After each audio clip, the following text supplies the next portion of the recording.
Halo kerabat, saya Rupa Kustipia dari Center for Study Indonesian Food and Anthropology. Saya sedang melakukan fieldwork di Astroforestry Project dan pentingnya adalah pengembangan gawe untuk tetap pas dalam dinamika sistem pangan, namun tidak melupakan hal-hal teoretis, metodis, dan teknis. Jadi, berpengetahuan itu penting dimanapun keberadaan seseorang. Episode kali ini membahas kisah masyarakat adat Amerika yang berhubungan dengan nasib identitas pangan, dan ini episode ketiga. Sebelumnya di episode kedua, singkatnya adalah tradisi Raramuri menekankan keterhubungan manusia dan lingkungan melalui konsep Iwigara, di mana konservasi adalah bagian dari identitas budaya.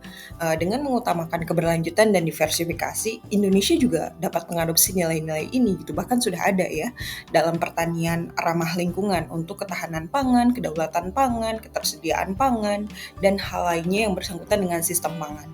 Nah, hal lain adalah untuk memperkuat hubungan budaya dengan alam. Di akhir episode ini, informasi studi akan dijelaskan, jadi tetap simak sampai selesai saja. Dimulai dari antropolog yang menjelaskan ladang kecil untuk dampak yang besar di dataran tinggi Colorado. Nah, ini berisi studi kasusnya gitu. Jadi diawali dari persepsi awal tentang mahasiswa dari pantai timur yang menganggap dataran tinggi Colorado sebagai tempat kering dan tandus, mencerminkan stereotipe yang umum gitu terhadap wilayah tersebut. Kemudian melihat kembali keanekaragaman hayati dan budaya.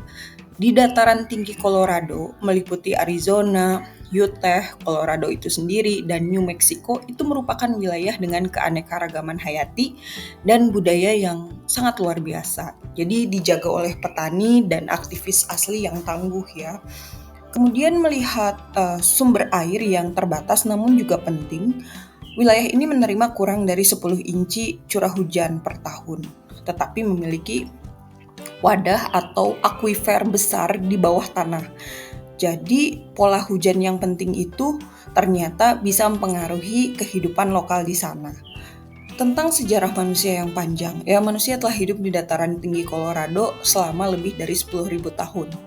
Mulai dari berburu dan meramu hingga bertani dan menetap di dekat sumber air.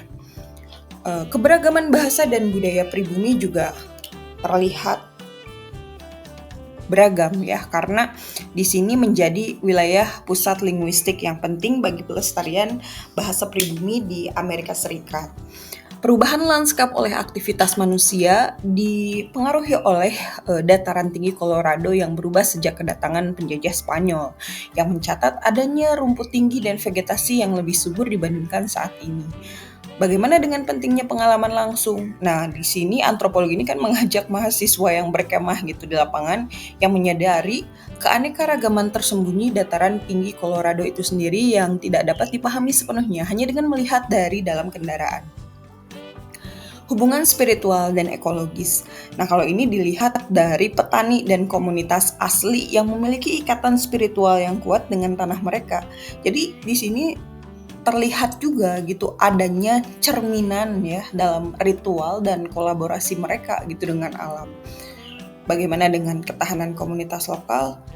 Dimulai dari komunitas asli di wilayah ini telah berkembang ternyata dengan cara yang saling mendukung ya atau kolaboratif, membentuk ikatan kuat antara manusia, tanah, hujan, dan langit. Hingga akhirnya adanya ancaman terhadap hubungan tradisional.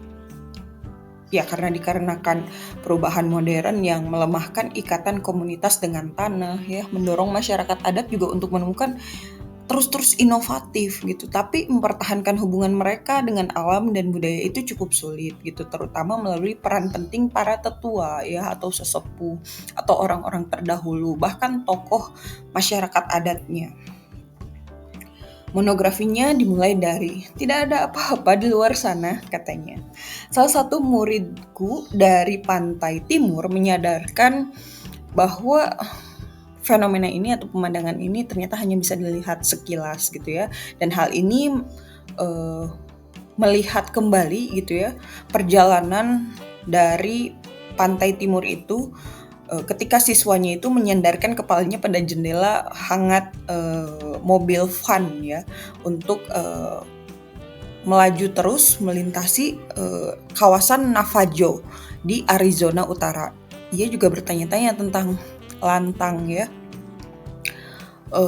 bagaimana seseorang itu bertahan hidup di tempat ini gitu. Aku yakin bahwa ia juga khawatir kan tentang bagaimana dia dan teman-teman sekelasnya akan bertahan jika kelompok kami menghadapi masalah gitu. Karena ya terlihat dari banyaknya sudut pandang gitu bahwa di dataran tinggi Colorado tampak kering dan tandus gitu kan. Mereka khawatir gitu minum dari mana, makan dari mana gitu ya. Sumber daya alamnya nggak terlihat gitu karena kering dan tandus gitu. Dan kami sedang dalam perjalanan untuk menghabiskan 2 minggu berkemah di lapangan untuk sekolah lapangan etnobotani. Nah, kalau antropologi kan ya ada kemah gitu. Applied anthropology ya itu sudah biasa di kawasan-kawasan yang memang menjadi titik lesson learn gitu ya. Nah, kalau yang antropologi ini ada sekolah lapangan etnobotani ya, seru banget pasti. Pada pandangan pertama, keprihatinan dan rasa ingin tahu mereka atau mahasiswa itu juga tampak masuk akal ya. Lanskap tersebut terlihat mirip dengan pemandangan tandus yang dihiasi tebing batu pasir yang sering dipertontonkan dalam film-film Hollywood dan program-program alam. Namun berbeda dari fantasi yang dihadirkan oleh Hollywood. Dataran tinggi Colorado di Arizona Utara, bagian selatan Utah, sudut barat daya Colorado dan bagian barat laut New Mexico adalah rumah bagi keanekaragaman hayati dan budaya yang luar biasa. Dijaga oleh petani asli yang tangguh, aktivis muda pribumi dan individu berdedikasi yang menganggap tempat ini sebagai rumah mereka gitu. Di permukaan, air sama langkahnya dengan vegetasi. Jadi meskipun terdapat aquifer ya atau wadah tadi gitu, aquifer yang besar di bawah sebagian besar dataran tinggi, pada tahun-tahun normal wilayah ini menerima kurang dari 10 inci hujan per tahun. Jadi hujan ini datang dalam pola bimodal ya. Pola bimodal itu dalam bentuk hujan deras saat musim monsun, musim panas gitu. Jadi ketika aliran-aliran sementara itu kalau misalkan belajar di antropologi geografi terlihat. Ya akan belajar juga ya tentang aliran-aliran yang berubah gitu menjadi sungai dan jalan-jalan yang biasanya berdebu menjadi kubangan lumpur yang coklat kemerahan. Periode hujan periode hujan lainnya itu terjadi di musim dingin.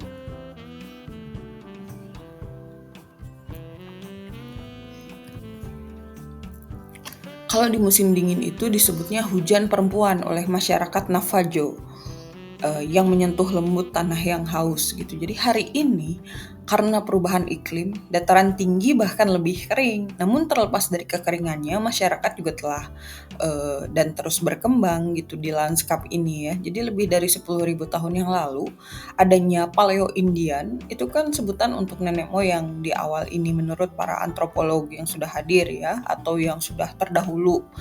Bahkan antropolog-antropolog sekarang meyakini bahwa Paleo-Indian itu nenek moyang gitu. Mulai berburu mereka itu, berkemah dan mencari makan di daerah ini. Mereka berkemah di sekitar mata air dan mengikuti aliran air yang sedikit, meninggalkan jejak dalam bentuk seni pahat dan lukisan di tebing dan batu besar. Kemudian, sekitar 8.000 tahun yang lalu, sebagian orang itu mulai bercocok tanam dan menetap di tanah ya, sekali lagi di lokasi yang memiliki air. Pada saat penjelajah Spanyol pertama mencari emas di wilayah ini gitu pada tahun 1540, dataran tinggi Colorado itu telah menjadi pusat budaya dan linguistik.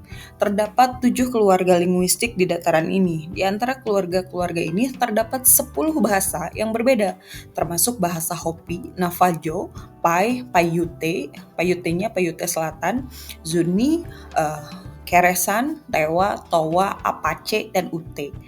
Wilayah ini memiliki makna penting bagi keanekaragaman linguistik serta menjadi penanda bagi kelangsungan bahasa-bahasa Indian Amerika. Saat ini terdapat sekitar 361.978 penutur bahasa asli di Amerika Serikat dan 51% dari mereka berbicara dalam bahasa yang unik di dataran tinggi Colorado. Dataran tinggi ini juga merupakan rumah bagi berbagai spesies tumbuhan dan hewan. Beberapa di antaranya endemik hanya untuk wilayah ini. Lanskap saat ini berbeda dari yang dilihat oleh penjelajah Spanyol awal yang menggambarkan rumput-rumput yang cukup tinggi untuk menyentuh perut kuda mereka. Ketika seseorang membaca catatan-catatan awal yang ditulis oleh para penjelajah, ya, seperti yang ada dalam rombongan penjelajahan Coronado atau ekspedisi eksplorasi John Wesley Powell dan James Ohio Petty. Orang akan merasakan bahwa para penjelajah ini mengalami tanah ini seperti nenek moyang penduduk asli yang masih ada di sana. Mereka merasakan tanah itu dengan hidung menempel di tanah dan mengenali kelimpahan yang tampaknya tersembunyi. Penulis dan aktivis tadi Edward Abbey pernah mengatakan bahwa penulis itu maksudnya di sini antropolog, ya, gitu. Jadi di sini kan antropolog menulis monografinya itu kadang menggunakan aku, ya, kadang menggunakan bahasa dia gitu, bahasa raramurinya gitu. Namun sama saya diganti biasanya kalau misalkan ada kalimat yang menyatakan kalimat langsung dari antropolognya, nah kata gantinya itu aku, ya. Tapi di sini karena deskripsinya itu dia sedang menuliskan monografi dalam bentuk paragraf, jadi kembali ke tulisan, ya. Jadi penulis dan aktivis Edward Abbey memang sih agak rancu ya kalau dilihat dari monografi gitu. Saya kembalikan lagi, aku dan aktivis Edward Abbey pernah mengatakan bahwa satu-satunya cara bagi seseorang untuk benar-benar merasakan tanah adalah dengan bergerak di atasnya dengan tangan dan lutut, menghirup aroma tanah, mengotorinya di bawah kuku, dan mencampurkannya dengan makanan. Para siswaku dan aku berhasil merasakan dataran tinggi Colorado seperti yang disarankan oleh Abbey. Setelah 2 minggu berkemah di tanah merah berpasir, tanah itu masuk ke dalam makanan mereka dan dalam mata mereka, dan mereka menghancurkan daun sagebrush di antara jari-jari mereka untuk menghirup aromanya yang tajam. Para mahasiswa merasa sedih karena perjalanan itu berakhir. Ya, yang awalnya itu ketakutan, ya, karena mau makan kayak gimana, tapi sekarang pas mau pulang gitu, ya, kayaknya berat sekali meninggalkan tempat ini gitu. Terdapat keberagaman biota dan heterogenitas di dataran tinggi yang tidak dapat dilihat dari jendela mobil van.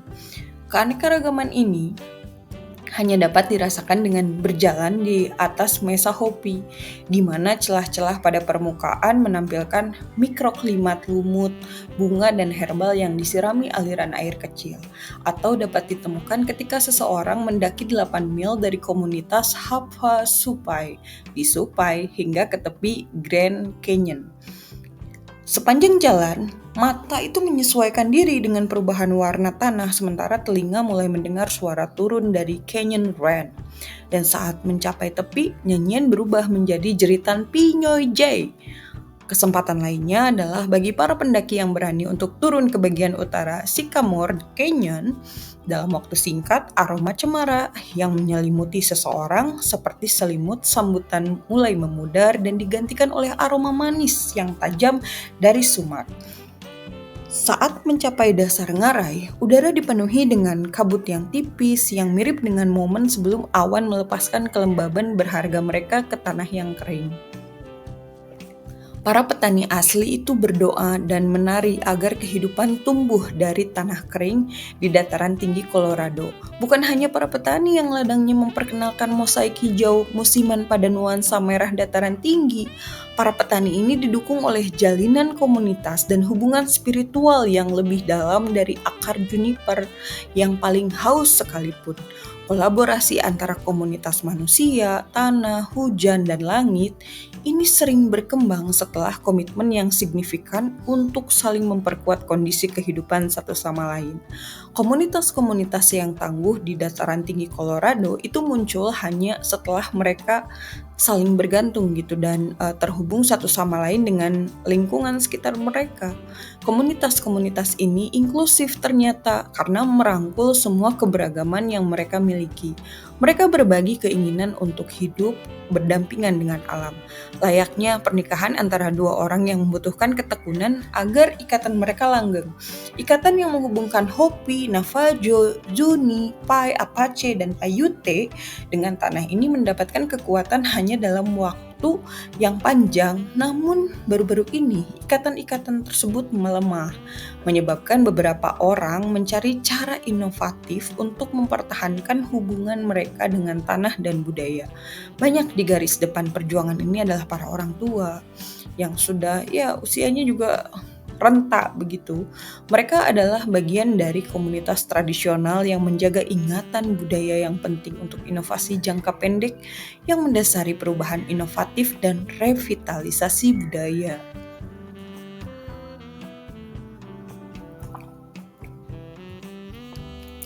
Nah, kemudian antropolog ini juga melihat beberapa timbal balik gitu ya. Pertama dari penghormatan terhadap pertanian tradisional. Di masa lalu, ladang-ladang kecil tersebar di dataran tinggi Colorado dan masyarakat menghormati tanaman seperti jagung, kacang, dan labu yang dianggap suci dalam budaya mereka. Tantangan dalam pertanian tradisional juga mengalami penurunan ya dari segi pertanian tradisionalnya yang sudah ada gitu karena kurangnya keterlibatan para pemuda dan pemudi. Sekali lagi, kurangnya keterlibatan pemuda dan pemudi. Pasar yang terbatas dan semakin banyaknya pilihan makanan cepat saji. Sekali lagi ya, terlalu banyak pilihan makanan cepat saji serta produk toko yang membuat masyarakat itu beralih dari hasil bumi lokal ya karena rasa itu kok lama ya bertani gitu kotor mendingan hasil industri gitu ya itu ilustrasinya seperti itu. Bagaimana dengan upaya untuk melestarikan pertanian tradisional? Beberapa organisasi itu bekerja untuk menghidupkan kembali metode pertanian tradisional. Tetap ya, balik lagi itu ke pertanian tradisional. Mereka berusaha mempertahankan dan mengembangkan cara-cara baru agar pertanian tetap relevan di dataran tinggi Colorado dengan dukungan komunitas termasuk kaum muda. Warisan sosial dan pengetahuan pribumi. Upaya mempertahankan pertanian juga terkait dengan warisan sosial, di mana pengetahuan bercocok tanam harusnya diwariskan dan diselaraskan dengan kondisi sosial dan lingkungan yang baru. Cerita dan upacara kebudayaan Navajo. Tradisi Navajo itu mencakup serangkaian upacara penyembuhan yang bertujuan untuk memulihkan harmoni, yang sering melibatkan pembuatan lukisan pasir dengan simbol-simbol budaya dan keagamaan, serta penggunaan tanaman yang suci. Peran simbolis tumbuhan suci juga seperti jagung, kacang, labu, dan tembakau itu kan merupakan tanaman suci yang terkait dengan warna dan posisi dalam kepercayaan Navajo dan memainkan peran penting dalam upacara spiritual untuk memulihkan keseimbangan. Pentingnya pendidikan generasi muda. Jadi ada Daim Ing gitu ya, itu sebuah organisasi yang berfokus pada pendidikan pertanian Navajo bertujuan mengidentifikasi pasar bagi hasil bumi Navajo dan memberikan informasi tentang makanan dan nilai gizi untuk mendidik generasi berikutnya. Dan yang terakhir, antropolog dalam kondisi ini melihat kebutuhan infrastruktur pertanian. Selain pendidikan, mereka membutuhkan fasilitas seperti truk ya, kemudian trailer dan traktor gitu untuk mendukung upaya pertanian di reservasi Navajo. Monografinya ya.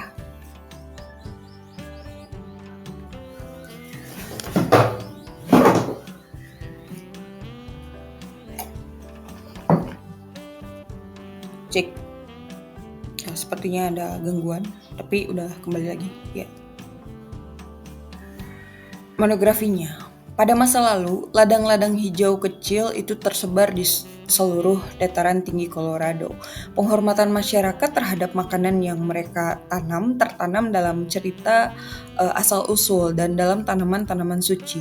Para petani masih berusaha menanam jagung, kacang, dan labu suci dari tanah merah di dataran tinggi Colorado. Namun seperti tradisi pribumi lainnya, pertanian itu menghadapi tantangan terutama karena kurangnya keterlibatan kaum muda dan pasar. Selain itu, semakin sedikit orang yang mengonsumsi makanan yang ditanam secara tradisional. Kenyamanan dan akses ke makanan cepat saji serta makanan toko itu mengurangi ketergantungan pada hasil bumi lokal. Selain itu, kurangnya informasi terkini tentang makanan dan gizi itu membuat konsumen pribumi tidak menyadari dampak makanan cepat saji pada kesehatan mereka. Banyak upaya yang sedang dilakukan untuk menjaga tradisi pertanian yang tetap hidup. Ladang-ladang kecil ini akan memiliki dampak besar di dataran tinggi Colorado. Salah satu elemen kunci dalam pemikiran ketahanan adalah konsep bahwa perubahan dalam ekosistem atau dalam kasus para petani pribumi dalam masyarakat tentunya terjadi dalam episode-episode yang diselingi oleh periode di mana modal alam bisa bertambah. Tiba-tiba periode-periode ini juga mengalami apa yang disebut reorganisasi dari warisan sosial. Dan perilaku episodik ini disebabkan oleh interaksi antara variabel cepat dan lambat. Di dataran tinggi Colorado, modal alam adalah para petani, tetangga yang membantu, kaum muda pribumi yang berpartisipasi, dan para tetua yang bijaksana. Beberapa organisasi juga terlibat dalam mereorganisasi dan mengembangkan metode baru untuk menjaga agar pertanian tradisional juga tetap hidup di wilayah ini. Warisan sosial serta variabel cepat dan lambat yang berinteraksi adalah pengetahuan pribumi tentang cara menanam makanan di dataran tinggi yang dipadukan dengan kaum muda yang akan atau tidak diragukan lagi mengembangkan cara-cara baru berdasarkan tradisi yang berabad-abad. Nah, seorang wanita Navajo tua duduk di kursi lipat logam. Dia mengenakan pakaian wanita Navajo tradisional, beludru ungu dan hijau, serta satin yang dipermanis dengan sabuk besar dari perak dan turquoise. Leher, telinga, jari, pergelangan tangan, dan rambutnya juga dihiasi dengan perak dan turquoise. Kulitnya gelap dan dihiasi kerutan yang mengungkapkan hidup yang dihabiskan di luar ruangan di dataran tinggi Colorado. Dia menatapku saat aku memasuki ruangan dan berkata dengan aksen serta suara sinis, "Apakah ini pria besar yang kita tunggu-tunggu?" Setelah jeda, dia melanjutkan, "Dia tidak begitu besar." Orang-orang Navajo lainnya tertawa pelan dan mulai gelisah saat aku mencari tempat untuk duduk. Aku terlambat sekitar 1 jam untuk pertemuan yang dijadwalkan dengan Developing Innovations in Navajo Educations, DAIN tadi ya, DAIN Inc. Kemitraan petani Navajo yang tersebar di bagian barat daya reservasi Navajo. Kami berada di rumah blok cinder yang diubah menjadi tempat pertemuan untuk koalisi yang berlokasi di Dilton, Arizona. Kirill Kalsoyas setuju untuk bertemu denganku di titik persimpangan dekat Dilton. Aku datang dari arah utara dari Interstate 40 di suatu tempat antara Science Jones dan Winslow itu di Arizona. Aku menunggu di antara semak-semak greasewood yang pendek dan soliter serta juniper yang jarang sambil mengamati burung pemakan bangkai mengitari di atas. Langit biru tua yang tampak semakin pekat kontras dengan bukit-bukit berbatu merah khas Arizona Utara. Setelah menunggu sekitar 45 menit, Kirill akhirnya tiba dengan mobil SUV kecilnya yang mengaduk debu merah saat dia berhenti di sebelahku. Kirill bukan Navajo. Dia adalah salah satu dari banyak pendatang baru di wilayah tersebut yang dalam kebanyakan kasus datang untuk melarikan diri dari kehidupan kota yang cepat dan penuh tekanan. Kirill awalnya datang karena alasan serupa, tetapi kemudian mendedikasikan hidupnya untuk membantu menghidupkan kembali pertanian Navajo berkelanjutan di reservasi. Suku Navajo tidak pernah menjadi petani intensif seperti tetangga mereka, suku Hopi dan Zuni. Pertanian sebagian besar merupakan sistem cadangan untuk berburu dan mengumpulkan sebelum kontak dengan orang Eropa, dan untuk penggembalaan domba sesudahnya. Namun ladang-ladang kecil mereka tersebar di seluruh Daintah ya. Jadi sebutan untuk tanah air tradisional mereka itu. Selain itu, penghormatan Navajo terhadap jagung tertanam dalam asal-usul mereka. Mereka juga merasa bahwa mereka telah melewati dunia-dunia sebelumnya untuk mencapai dunia keempat ini. Dalam perjalanan itu, nenek moyang mereka mengenal dan mengadopsi 4 tanaman suci. 1. Tembakau. Kedua, kacang. 3. Labu. Dan keempat, jagung.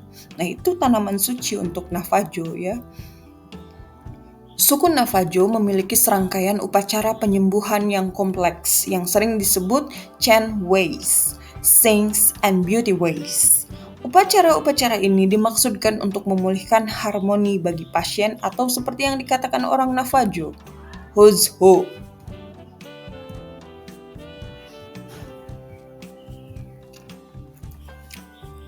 Beberapa upacara seperti Blessing Way dapat berlangsung hingga 9 hari dan malam, di mana seluruh sejarah tradisional orang-orang yang diceritakan kembali. Dengan cara ini baik dunia Navajo maupun pasien dihidupkan kembali ya dan dipulihkan dalam harmoni dengan lingkungannya. Elemen penting dalam upacara ini adalah lukisan pasir. Jadi seorang penyanyi di Navajo itu dukun ya, itu mengarahkan pembuatan lukisan pasir yang menggambarkan kisah alegoris yang digunakan dalam upacara.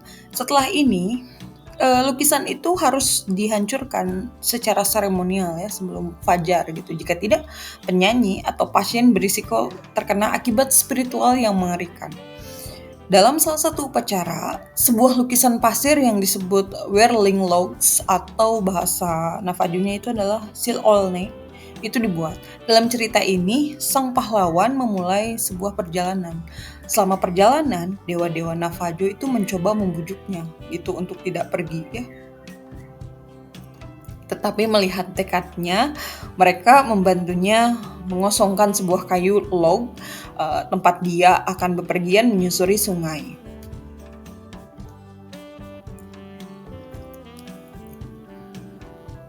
Sepanjang jalan, dia mengalami beberapa peristiwa yang memberinya pengetahuan seremonial penting. Jadi pada satu titik, dia ditangkap oleh orang-orang air ya, yang memaksanya di bawah air ke rumah water monster gitu. Tapi pahlawan itu kan dilepaskan setelah Dewa Hitam mengancam akan membakar rumah water monster. Selama peristiwa ini, Katak mengajarinya cara menyembuhkan penyakit yang disebabkan oleh orang-orang air. Jadi ketika pahlawan itu akhirnya mencapai sungai besar yang merupakan tujuannya, para dewa itu membawanya dari pusaran air dan membantunya ke daratan.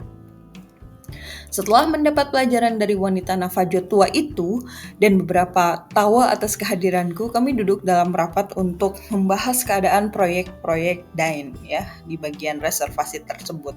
Pertanian Navajo belum pernah punah. Petani masih berusaha menanam jagung, kacang, dan labu suci dari tanah merah di dataran tinggi Colorado. Namun seperti tradisi pribumi lainnya, pertanian Navajo menghadapi tantangan, terutama karena kurangnya keterlibatan kaum muda dan pasar. Sebagian dari rencana Dain adalah untuk mengidentifikasi pasar untuk hasil pertanian Navajo. Semakin sedikit orang Navajo yang mengonsumsi makanan yang ditanam secara tradisional, kurangnya toko kelontong yang nyaman dan semakin banyaknya akses ke makanan cepat saji dan makanan dari toko mengurangi ketergantungan mereka pada hasil bumi lokal. Selain itu, kurangnya informasi terkini tentang makanan dan gizi membuat konsumen Navajo tidak menyadari dampak makanan cepat saji pada kesehatan mereka. Kirill dan rekan-rekannya berharap dapat mendidik generasi berikutnya baik sebagai konsumen maupun petani Navajo. Tapi pertama-tama mereka membutuhkan truk, trailer, dan traktor tetap ya. Jadi fasilitas pertanian juga kalau misalkan mau merubah gitu ya. Karena hal-hal inovatif itu selalu dihubungkan gitu dengan peralatan pertanian. Makanya kayak gitu tuh, perlu hal-hal yang memang tidak terjangkau ya untuk masyarakat Navajo ini.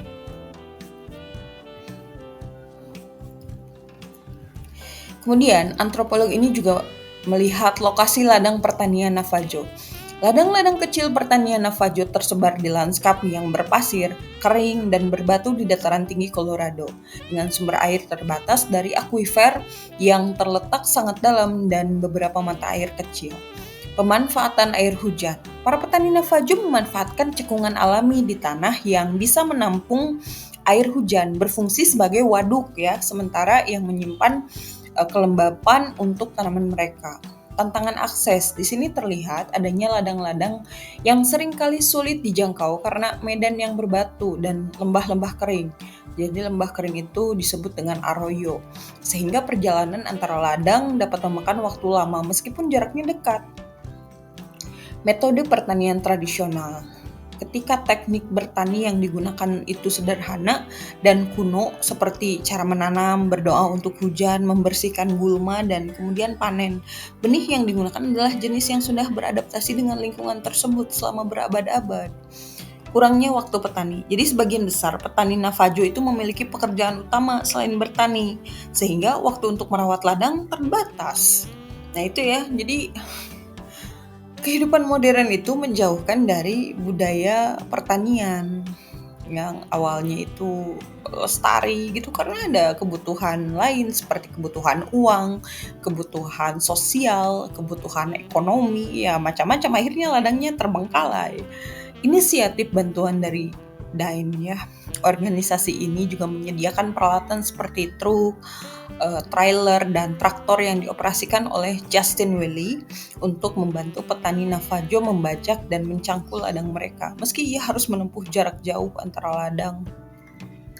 Dukungan teknologi. Antropologi ini melihat untuk memperlancar komunikasi antara petani, DAIN itu menyediakan laptop bagi para petani. Mereka dapat menggunakannya untuk memantau cuaca dan berbagi informasi melalui jaringan nirkabel di chapter house, walaupun aksesnya terbatas karena sebagian besar petani tidak memiliki internet di rumah. Pemikiran ketahanan ekologis dan sosial.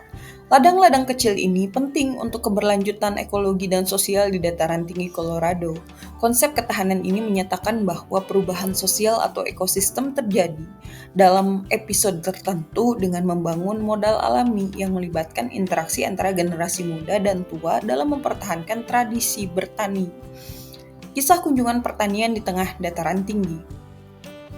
Antropolog ini dan teman-temannya, sepertinya di sini dituliskan Eric, nama temannya itu, berusaha mencapai ladang di tengah medan yang sulit, menemukan oasis pertanian yang masih subur berkat aliran mata air kecil, berbeda dari ladang-ladang lain di wilayah yang terancam kekeringan. Ancaman kekeringan. Banyak mata air yang sebelumnya menjadi sumber irigasi telah mengering karena penarikan air itu berlebih oleh perusahaan seperti Peabody Coal, dan ya dampak kekeringan juga berkepanjangan karena ada perusahaan gitu ya, mereka menyedot banyak sekali gitu sehingga kemampuan bertani Navajo dan Hopi sangat terpengaruh, jadi kotor airnya gitu. Kemudian monografinya ya. Ladang kecil Navajo tersebar di lanskap kering dan berbatu di dataran tinggi Colorado. Meskipun ada akuifer besar di bawah permukaan, hanya sebagian kecil mata air yang mengalir. Petani Navajo memanfaatkan cekungan alami di tanah yang menampung air hujan, yang berfungsi seperti spons yang menjaga kelembapan tanah untuk tanaman. Beberapa ladang ini telah digunakan sejak zaman Pueblo kuno dan tetap bertahan hingga kini meskipun seringkali sulit diakses karena medan berbatu dan lembah kering. Metode pertanian Navajo sederhana, seperti menanam, berdoa untuk hujan, menyiangi dan panen dengan benih yang telah beradaptasi selama berabad-abad. Mengapa harus dirubah? Apanya yang ketertinggalan? Namun, sebagian besar petani memiliki pekerjaan harian dan hanya sedikit waktu untuk bercocok tanam. Itu dia. Itu ya monografinya gitu. Jadi memang unek-unek kan ya antropolog ini. Jadi melihat mengapa sih di Navajo itu harus diubah-ubah gitu ya, dituntut dalam modernitas. Jadi hal ini juga menyebabkan ketergantungan pasokan makanan ya. Cuaca ekstrim itu menunjukkan rentannya rantai pasokan makanan modern. Seperti yang terjadi saat badai salju di New Mexico menghambat distribusi bahan makanan ke Santa Fe. Inisiatif Native Movement. Nah, ada lembaga non-profit namanya Native Movement di Arizona gitu. Itu didirikan untuk meningkatkan ketahanan pangan ya bagi masyarakat adat melalui proyek-proyek komunitas. lucu juga ya, mereka kan udah cerdas ya dengan pengetahuan lokalnya, sekarang malah diatur oleh NGO gitu ya, diatur oleh orang-orang yang katanya berduit tapi mengembalikan lagi tradisi mereka gitu. Kenapa nggak melestarikan? Nah itu ya antropologi ini, makanya monografi di sini tuh isinya unek-unek. Kemudian proyek Edible Landscape. Proyek ini mendirikan lahan-lahan pertanian di wilayah perkotaan di Arizona juga, yang menyediakan ruang bagi masyarakat adat untuk bercocok tanam dan meningkatkan kemandirian pangan. Jadi dijauhkan ya dengan ekologi budayanya gitu. Kemudian kombinasi pengetahuan tradisional dan inovasi. Tim Native Movement yang muda dan beragam itu menggabungkan pengetahuan budaya leluhur dengan inovasi baru dalam pertanian untuk menghadapi perubahan iklim. Pentingnya koneksi dengan alam.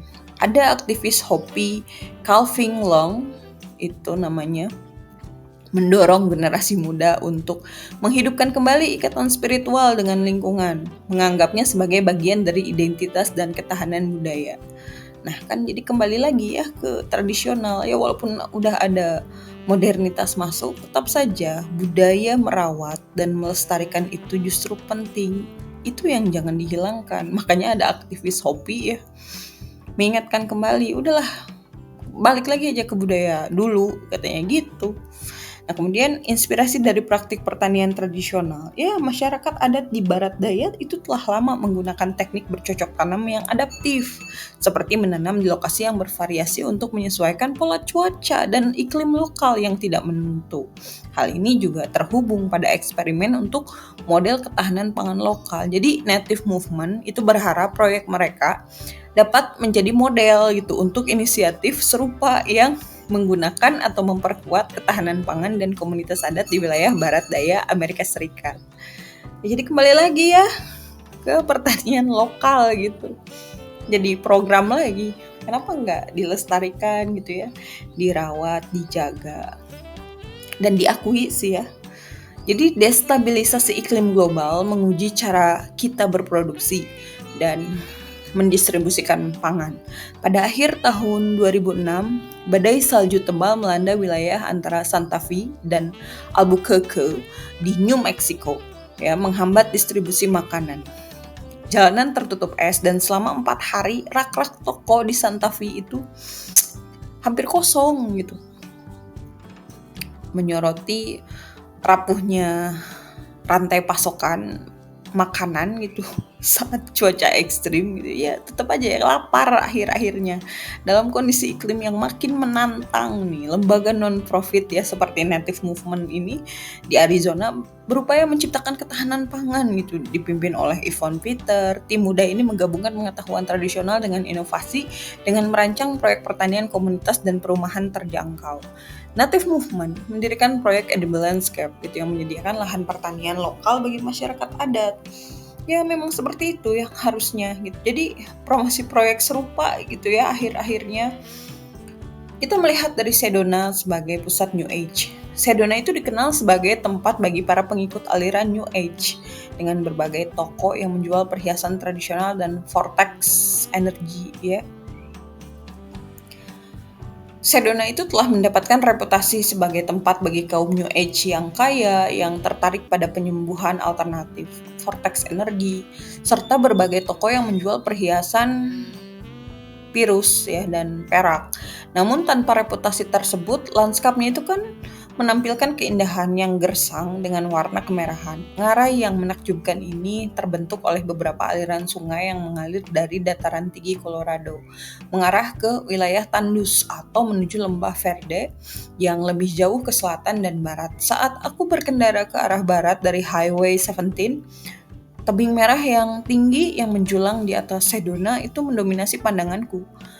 Dekat di sisi lain jendela mobilku terdapat hujan juniper pinyon yang tumbuh di atas tanah merah dengan tanaman kola dan sagebras. Jendelaku terangkat untuk menahan panas yang sudah mulai terasa di siang hari. Aku teringat sekelompok pria pendatang yang pada tahun 1921 itu membentuk kelompok dari Prescott dan Sedona. Mereka tidak menari Texas Two Step atau bentuk awal dari line dance, tetapi mengenakan pakaian ala Hopi dan mempelajari tarian Hopi, termasuk tarian ular yang sakral. Setiap tahun mereka tampil di arena rodeo di Prescott untuk melestarikan bentuk seni yang mereka anggap hampir punah. Kelompok ini menamakan diri mereka Smoky. Pada tahun 1935, mereka bahkan mendirikan museum untuk membantu melestarikan sejarah dan adat istiadat penduduk asli di dataran tinggi Colorado.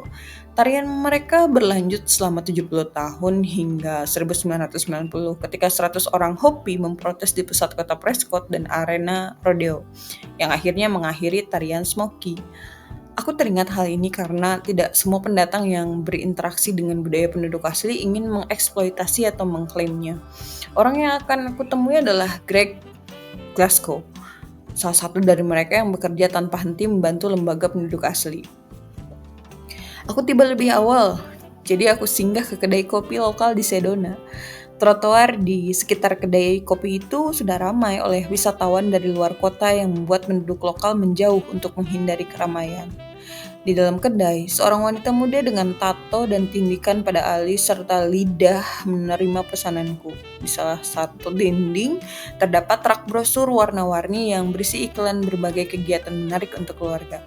Aku melihat beberapa brosur yang mengiklankan tur jeep menuju vortex lokal dan bertanya-tanya apakah tur tersebut termasuk kenaikan spiritual dengan biaya tambahan. Aku berhasil mengikuti petunjuk Greg ke tempat pertemuan kami di luar jalan raya utama menuju Sedona. Aku mengarahkan mobil sewaanku melalui jalan sempit yang dinaungi pohon kapas dan willow. Tempat yang aku tuju jelas berada di dekat air, dengan banyak tanaman hijau dan pohon yang kontras dengan batuan pasir merah Sedona. Di tengah panas siang hari, tempat ini terasa lebih sejuk sekitar 10 derajat berkat pepohonan. Aku berada di lembah sempit yang dialiri oleh sungai Sedona. Di satu sisi terdapat rumah-rumah tua dan di sisi lain terdapat perumahan yang dipisahkan oleh beberapa hektar lahan pertanian. Aku melihat Greg mengenakan topi jerami besar, tersenyum lebar dari kejauhan. Saat keluar dari mobil, aku merasa seperti di rumah di antara tanaman jagung, cabai, labu, dan makanan lokal lainnya. Aku seperti kembali ke Rara Muri. Aku juga menikmati panas kering musim panas Sedona yang bercampur dengan kelembaban dari ladang tanaman tradisional yang diairi. Ternyata tanah tempat kami berdiri dimiliki oleh aktor televisi Ted Danson dan dialiri oleh Aquia kuno yang memanfaatkan aliran sungai sekitar 1/4 mil di hulu. Seorang tetangga di hulu memanfaatkan air ini untuk menumbuhkan pohon, ya seperti pohon-pohon buah, semak hijau, dan tanaman lainnya di balik pagar kawat.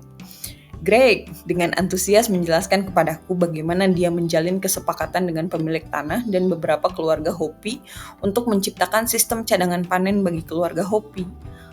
Keluarga-keluarga ini menempuh perjalanan hingga 2 jam dari desa untuk bekerja di ladang ini. Greg menjelaskan bagaimana mereka membawa seluruh keluarga untuk bekerja dan bermain di antara tanaman yang diairi. Gambaran yang dilukiskannya tentang anak-anak yang bermain di antara jagung mengingatkanku pada masa kecilku. Ketika aku dan sepupuku memanjat pohon buah milik kakek dan kadang-kadang membungkuk untuk mencium aroma pedas bunga cengkih yang nenek tanam di dekat Citepinya. Di dekat Sedona, ladang-ladang kecil seperti ini terbukti berdampak besar di dataran tinggi Colorado dan turut menghidupkan kembali sistem-sistem yang tahan lama. Masa depan pangan manusia akan dijaga oleh orang-orang seperti Greg dan mitra-mitra Hopinya, serta Kirill, Justin, dan Hank yang bekerja keras di ladang tetangga mereka dan membantu kaum muda Navajo agar dapat terlibat. Masa depan terhubung ke masa lalu melalui para tetua seperti Eric yang menjaga masa lalu tetap hidup melalui cerita dan biji jagung birunya, serta oleh aktivis gerakan penduduk asli yang menghubungkan masa lalu ke masa depan dengan setiap lahan di lingkungan yang membawa keragaman ke depan pintu orang-orang asli yang terpinggirkan. Kisah dataran tinggi Colorado tidak akan lengkap tanpa memperkenalkan Phyllis Hogan, pemimpin dalam bidang berkebun tradisional. Salah satu peran penting Pilis adalah mengelola kebun-kebun tradisional di sekitar San Francisco Peaks dan di dataran tinggi. Sebelum etnobotani dikenal luas, Pilis telah melakukannya. Sebelum konsep keragaman biokultural dianggap penting oleh para etnobiolog, antropolog, dan ahli konservasi, Pilis telah mengajarkannya. Dan sebelum para pendidik dan organisasi non-pemerintah mencoba melibatkan kaum muda asli dalam proyek etnobiologi lokal, Pilis itu telah melatih generasi berikutnya dari para tukang kebun tradisional. Pilis sejago itu kan? Di sekitar San Francisco Peaks, di dekat Sungai Colorado kecil, dan di berbagai lokasi lain di dataran tinggi Colorado, terdapat tempat-tempat yang Pilis sebut sebagai kebun. Orang-orang telah datang ke tempat-tempat ini selama berabad-abad untuk mengumpulkan tanaman obat dan tanaman bermanfaat lainnya. Beberapa tempat dijaga oleh individu, sementara yang lain diurus oleh keluarga besar atau kelompok klan. Banyak tanaman yang endemik hanya dapat ditemukan di lokasi tersebut. Saat mengumpulkan tanaman, orang-orang mengolah kebun ini dengan pemangkasan, penanaman, dan bahkan pembakaran mamalia kecil dan besar, serta burung lokal dan migran.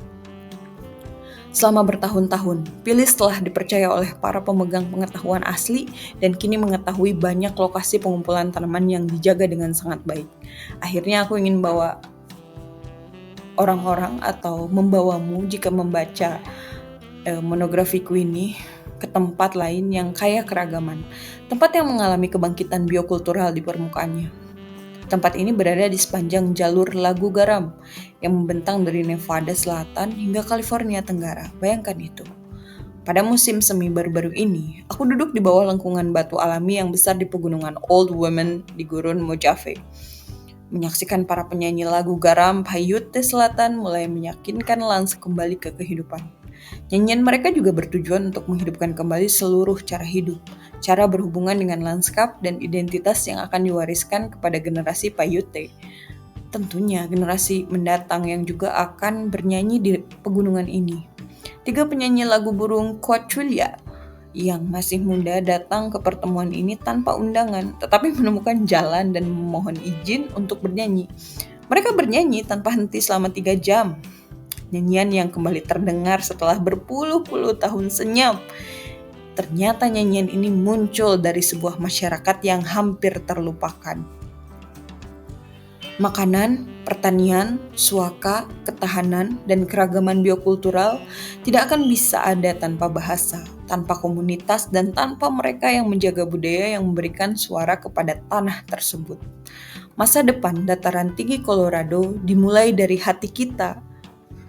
Jadi seperti itu monografinya, dan apa sih yang harus dipelajari gitu atau yang diambil maknanya ya oleh sistem pangan di Indonesia gitu, melihat atau mendengar, menyimak kisah-kisah dari Amerika ini ya tentang nasib identitas pangan. Pertama, Indonesia itu jarang mementingkan pelestarian sistem pertanian tradisional. Semuanya menuntut pada modernitas, pada hal-hal canggih, padahal belum terfasilitasi dan ada biayanya jika diubah gitu ya ke fasilitas pertanian modern. Karena apa? Karena harus dibeli oleh petani, dan petani tidak ada kan uangnya atau insentifnya gitu. Memang ada bantuan peralatan gitu, satu-satu gitu untuk petani. Tidak ada, mereka membeli sendiri dan mereka membiayai alat itu. Contoh, traktor yang harus diisi dengan bahan bakar. Nah, pentingnya pelestarian sistem tradisional di Indonesia. Seperti di dataran tinggi Colorado, Indonesia juga memiliki beragam sistem pertanian tradisional ya. Indonesia kayak di Jawa Barat, kemudian di Bali ya. Di Sumatera juga punya tradisional ya pertaniannya itu. Gitu. Pertanian tradisional kan sudah berabad-abad gitu. Masa nggak percaya kecanggihannya gitu, seperti sawah terasering, huma kalau di Sumatera, terasering itu di Bali, ladang berpindah itu di Kalimantan, itu udah biasa tuh. Sistem itu kan sebaiknya tidak diabaikan gitu, karena mereka juga sudah menghadapi berbagai kondisi lingkungan, artinya kan sudah adaptif ya. Nah, upaya melestarikan sistem pertanian lokal juga bisa membantu memastikan keberlanjutan pangan di tengah perubahan iklim. Jadi dibuat jangan ketergantungan, misalkan karena sudah menjadi modern harus selalu menggunakan traktor, jadi lupa proses tradisionalnya itu bagaimana. Nah, itu yang akan melaparkan penduduk tradisional ya atau penduduk asli di berbagai wilayah gitu. Kemudian Indonesia itu selalu sulit ya dalam menyatukan budaya dan pangan untuk identitas lokal ya. Ya karena banyak hal-hal utopis gitu, dan Indonesia itu suka dalam kemewahan ya, masyarakatnya itu ingin disebut wow, bagaimana nih karedok aja dibikin mahal gitu dengan kata-kata bahasa Inggris. Padahal makanan itu adalah makanan lokal. Misalkan ya, di Indonesia, makanan dan budaya lokal saling terkait erat. Setiap daerah itu memiliki bahan pangan, ya etnopangan lah ya, dan masakan yang khas yang menjadi identitas budayanya seperti rendang, kan itu Minangkabau, papeda, itu dari Papua, nasi liwet itu Sunda ya, atau Jawa Barat lah ya. Itu kan melindungi dan mempromosikan kuliner ini gitu. Jadi para pejabatnya juga harus memperlihatkan, atau public figure di Indonesia juga makan makanan seperti itu gitu. Jadi gengsinya itu dibawa oleh beragam atau golongan masyarakatnya gitu. Bukan hanya diperlihatkan biasanya kan dalam media ya, sinetron biasanya kalau Indonesia itu. Dalam sinetron-sinetron yang diperlihatkan atau dipertontonkan oleh rumah produksi ke masyarakat kan makanan yang mewah yang nggak ada. Bahkan orang Indonesia sendiri aja nggak makan itu. Misalkan apa? Misalkan yang selalu diperlihatkan itu adalah steak ya. Steak yang mewah gitu. Kemudian daging-daging premium. Emang orang Indonesia makan itu? Sapinya aja nggak ada misalkan. Adanya kan sapi-sapi lokal ya. Temanggung tuh, sapi Temanggung gitu. Domba Garut gitu. Jangan yang Australian premium beef, alah jauh atau harus ke Australia mah ya, itu harus diimpor gitu, dan itu kan ada jejak karbon, berarti ya enak makanan-makanan premium itu, tapi itu akan menghilangkan budaya dan pangan lokal ya dan identitasnya gitu. Apakah hal-hal tersebut juga diperlukan untuk gengsi atau prestise belaka, atau memang menikmati cita rasanya gitu ya. Tidak apa-apa kalau untuk seasonal ya atau musiman gitu. Tapi kalau misalkan sudah menjadi kebutuhan primer dalam pangan, itu akan menggeser budaya dan pangan lokal gitu. Sekarang ayam tepung ya yang sudah menjadi budaya gitu. Asalnya kan ayam tepung itu hanya dinikmati dengan kentang misalkan. Di Indonesia kan diubah jadi nasi ya, dan jadinya budaya ya makanan gitu, makanan dan pola makan gitu. Sekarang anak-anak TK atau anak-anak SD pengen makannya nasi dengan ayam tepung gitu. Padahal kalau misalkan ingin kembali lagi ke budaya dan pangan identitas lokal kan ada ayam serundeng, ada ayam kremes, ada ayam apa lagi, taliwang ya banyak. Nah itu yang dijual di mall gitu harusnya, dan harus ada regulasinya. Kalau misalkan cepat saji tuh ya terbatas aja lah, jangan yang cabangnya di mana-mana gitu ya. Tapi yang cabangnya di mana-mana justru harus yang bermuatan lokal gitu ya. Di Indonesia tuh ada yang tradisional tapi dia itu ada cabang di mana-mana. Nah, itu yang kayak gitu. Kayak misalkan kedai kopi Gayo kan itu bisa ditemukan di Jakarta, kemudian ada di Bali, kemudian padahal jauh ya dari Aceh gitu, tapi komoditas itu menyebar gitu. Nah, diharapkan untuk pangan lokal lainnya atau makanan-makanan lainnya juga bisa demikian. Sama seperti rumah makan Padang ya. Nah, itu kan ada tuh walaupun di gang-gang sempit di perkotaan, tapi ya orang udah mengetahuinya itu nasi Padang gitu, atau nasi kapau ya, lebih jarang sih nasi kapau ya, nasi Padang. Nah, kemudian mengembangkan pertanian kecil dan sistem panen berkelanjutan. Sistem pertanian kecil di Indonesia itu memiliki potensi yang besar untuk menyediakan pangan yang beragam dan berkelanjutan, tapi dukungan terhadap petani kecil itu hilang ya, untuk memperkuat ketahanan pangan nasional dan meningkatkan ekonomi lokal.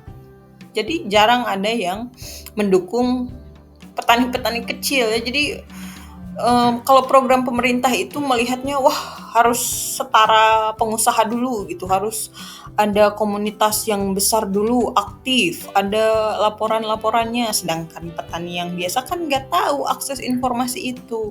Harusnya program pemerintah mendampingi hal-hal yang demikian ya, bukan yang dia kan udah biasa bertani gitu, jadi tinggal dinaikkan saja level bertaninya gitu, bukan disyaratkan harus punya kartu tani dulu, harus pokoknya banyak deh secara administratif yang nantinya petaninya nggak apa ya, nggak tertarik gitu untuk bergabung ya. Jadi jangan disulitkan ya dalam hal-hal potensi pengembangan pertanian kecil ini, tapi langsung aja kasih insentif atau kasih bantuan atau pendampingan sampai petani-petani kecil itu bisa berkembang gitu. Harusnya kan begitu ya modal sosial kalau mau diwariskan kan, mereka sudah lama gitu bertaninya. Kemudian melihat Indonesia dengan hiruk pikuknya ya dalam kehidupan, nah itu melihat peran komunitas dalam melestarikan pengetahuan pangan tradisional. Ya dari kisah ini kan harus terlihat seperti Phyllis Hogan ya. Tadi kan itu melatih generasi muda tuh tentang tanaman tradisional. Nah, Indonesia, para sesepuh-sesepuh itu dikoordinir tidak gitu untuk melatih anak-anak muda.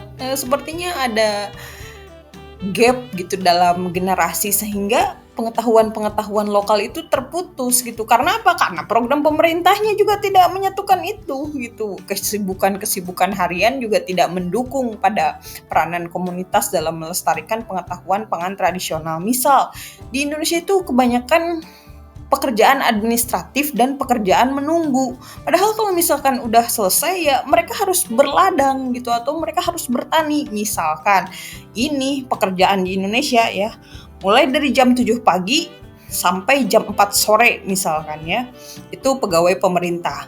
Tapi dalam jam 7 pagi sampai jam 4 sore itu misalkan 3 jam nganggur, tidak ada pekerjaan apapun, tapi dia harus berada di tempat kerja, itu nggak efektif. Coba 3 jam itu dipakai nyangkul, pasti menghasilkan gitu. Nah, itu juga harus berefleksi gitu dalam hal ketenaga kerjaan ya, kemudian jam kerja, kemudian kembali lagi pada aset-aset peran komunitas dan pelestarian pengetahuan pangan tradisionalnya gitu kan. Coba kalau misalkan yang dari jam 7 pagi sampai jam 4 sore ini diganti deh jadi jam 7 atau dikurangi jam 7 pagi sampai jam 1 siang gitu pulang. Jadi dari jam 1 siang sampai jam 4 sore itu diganti sama berkebun atau ya mengolah pangan lokal atau berdiskusi gitu. Ini dimatikan, bahkan dituakan dalam sistem, dituakan dalam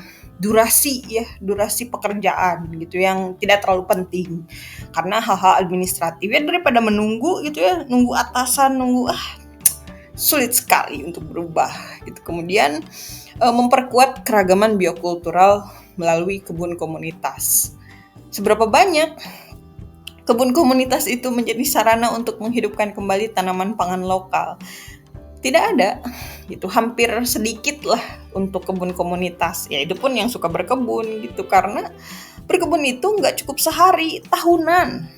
10 tahun, 5 tahun, minimal 5 tahun ya, itu baru belajar nanam-nanam gitu. Dan baru meningkatkan motivasinya gitu. Itu 5 tahun karena perubahan perilaku ya. Keragaman biokultural itu harus disadari demikian gitu. Nah, tapi kebun komunitas kan harus dikembalikan lagi informasinya dan manfaatnya, bahwa kebun ini bisa menjadi sarana untuk menghidupkan kembali tanaman pangan lokal dan tanaman obat tradisional gitu, serta memberikan akses pangan segar bagi masyarakat. Dan nggak usah mahal-mahal gitu, nggak usah beli sayuran, nggak usah beli buah-buahan, tapi bina itu kebun komunitas gitu, biayai di situ. Jadi setiap masyarakat atau setiap komplek perumahan itu punya sumber pangannya. Ini mah bikin perumahan, nggak dibikin lahan pertanian produktifnya, ya mereka akan kesulitan lagi. Mereka berpenghasilan, tapi mereka penghasilannya habis untuk beli pangan, habis untuk beli yang lain gitu. Nah, padahal pangan itu harusnya, Indonesia kan negara agraris ya, kalau masih mengaku agraris gitu. Tapi untuk pangan saja sulit gitu. Harusnya setiap keluarga itu mampu membeli semua jenis pangan yang ada di Indonesia gitu. Tapi kenyataannya kan tidak ya, ada yang berhemat dari komoditas sayurannya, ada yang berhemat dari buah-buahannya. Berasa nggak pantas ya, padahal kan subur gitu Indonesia ini. Nah, apa masalah di sini gitu? Jadi kan di situ terlihat bahwa kebun komunitas nggak jalan. Padahal dulu kebun komunitas itu ya bareng-bareng gitu. Setiap warga itu bisa mendapatkan manfaat dari berkebun bersama ya, karena ada modal sosial, ada gotong royong, kemudian ada berkumpul bersama. Berkumpul bersamanya itu ketika dilihat dari historis bukan menggosip. Jadi kan kalau menggosip itu memang melunturkan hubungan sosial. Jadi kan tidak suka ya, tapi kalau misalkan berkumpulnya itu memang berkolaborasi. Siapa yang mencangkul gitu ya, kayak kerja bakti lah gitu. Kemudian siapa yang menabur gitu, kemudian siapa yang menyiram. Tapi kalau misalkan modal sosialnya itu dirusak oleh gosip, nah itu tidak senang orang-orang datang ya.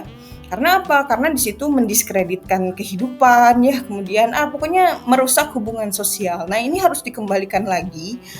Adanya tujuan memperkuat keragaman biokultural melalui kebun komunitas dan hubungan sosial yang sehat. Nah itu ya, Indonesia ini banyak yang hubungan sosialnya tidak sehat gitu, makanya berpencar terus gitu. Coba tanya anak-anak muda, kenapa sekarang anak muda tidak mau bergabung dengan orang-orang tua? Ya karena obrolannya udah gak nyambung gitu. Coba kalau misalkan obrolannya masih nyambung gitu ya, orang muda juga pasti bisa berkolaborasi gitu. Karena sekarang kan percepatan informasi dan arus media sosial itu cepat sekali gitu. Jadi ya anak muda, terlebih Gen Z ya, atau Gen Z itu, Gen Alpha, itu kan pendekatannya berbeda ya. Mereka sudah lahir dengan kehidupan internet ya, atau digital age gitu. Beda dengan orang tua sebelumnya yang terlahirnya itu nggak langsung dengan teknologi gitu. Tapi kalau anak-anak muda sekarang, generasi alpha,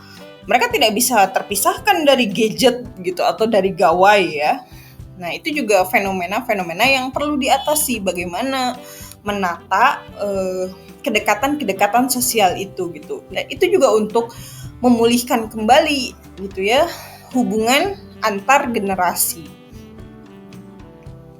Kemudian Indonesia itu perlu kolaborasi yang betul-betul menjadi hal rutin dan bukan sekali dua kali gitu. Ini ada program pemerintah gitu ya, sekali dua kali seminggu, paling lama itu 1 bulan, 3 bulan, 6 bulan dilepas gitu. Kolaborasi antara masyarakat lokal dan pemerintah untuk mendukung pertanian lokal. Jadi pemerintah Indonesia harus berkolaborasi lagi gitu dengan masyarakat lokal untuk memberikan dukungan, baik praktik pertanian lokalnya yang berkelanjutan. Ya iyalah, petugas pemerintah di bidang pertanian, misalkan Indonesia kan punya Kementerian Pertanian, coba itu ASN-nya ajari ke petani-petani mana praktik pertanian regeneratif masa kini yang punya fondasi pertanian tradisional gitu. Ada nggak? Bisa nggak? Itu pegawai pemerintah, itu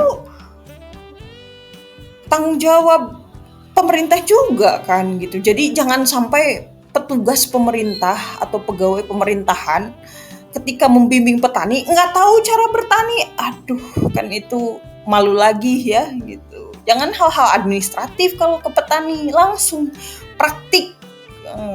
Jauh lebih maju harusnya praktiknya, kan pertanian tradisional nih. Ini petugas pemerintah atau pegawai pemerintah yang punya program. Nah, pemerintah itu harus jauh lebih canggih daripada petaninya. Kan pengetahuannya udah makin maju gitu. Jangan nanya-nanya ke petani lokal, "Pak, ini bagaimana cara menanam?" Tuh kan. Padahal petugas pemerintah gitu ya. Jangan sampai kebalik-balik gitu. Tapi harus bisa berkolaborasi, sharing pengetahuan.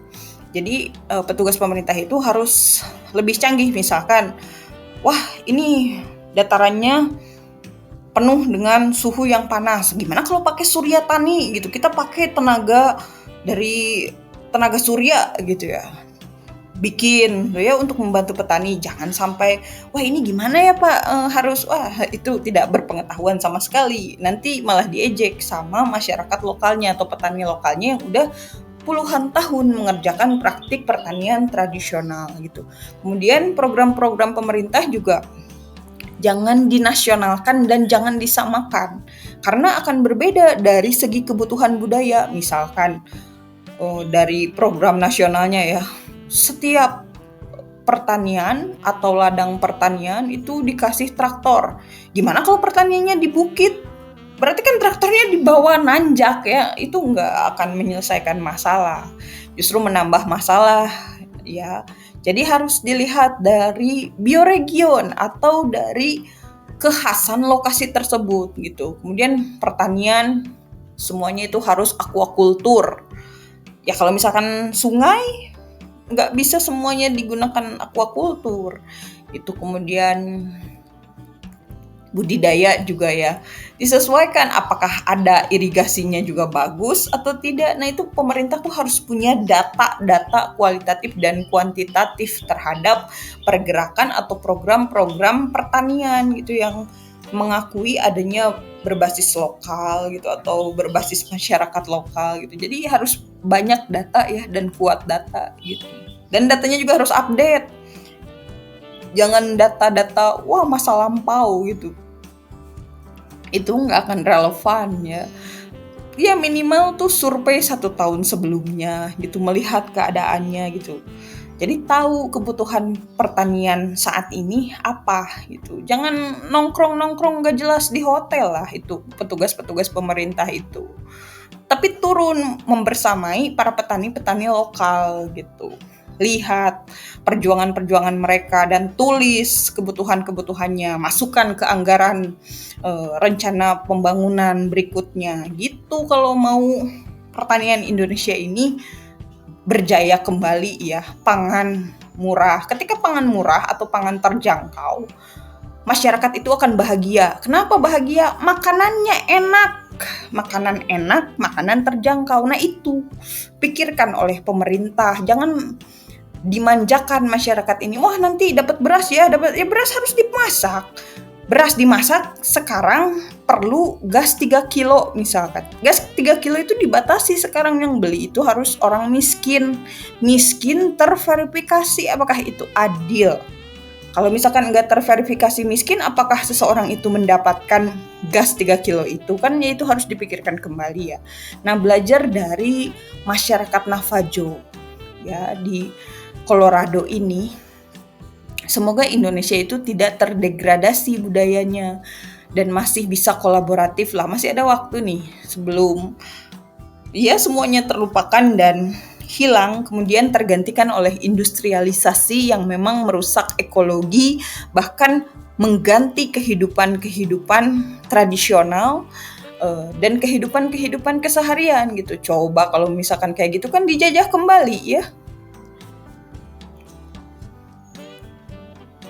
Nah, Indonesia itu menghadapi berbagai tantangan dalam sistem pangan, termasuk ketergantungan pada beras, degradasi budaya pangan lokal, ya, minimnya dukungan bagi petani kecil, infrastruktur distribusi yang lemah, dan ancaman perubahan iklim. Jadi alih fungsi lahan juga masih terus-terusan ya. Sekarang ada kebun sedikit, misalkan kebunnya tandus, bukannya dilestarikan malah dibuat perumahan. Gitu ya, itu alih fungsi lahan sebetulnya. Rendahnya kesadaran masyarakat juga karena ilmunya tidak sampai. Ilmu tidak sampai itu karena akses pendidikannya itu sulit.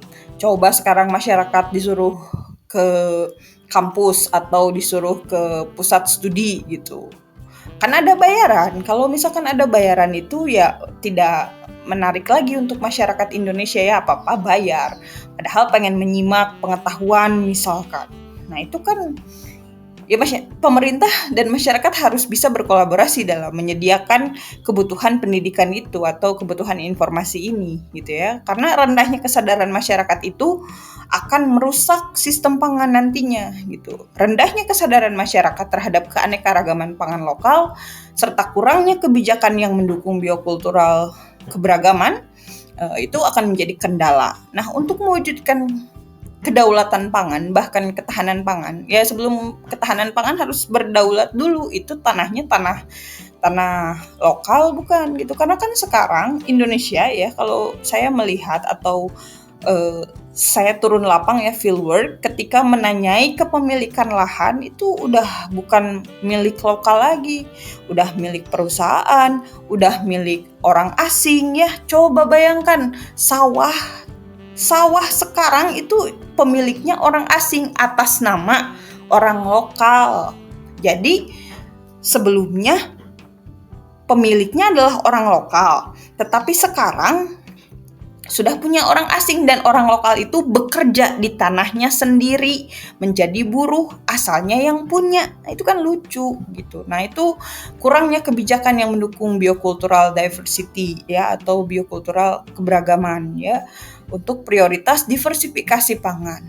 Dukungan bagi petani kecil juga sulit.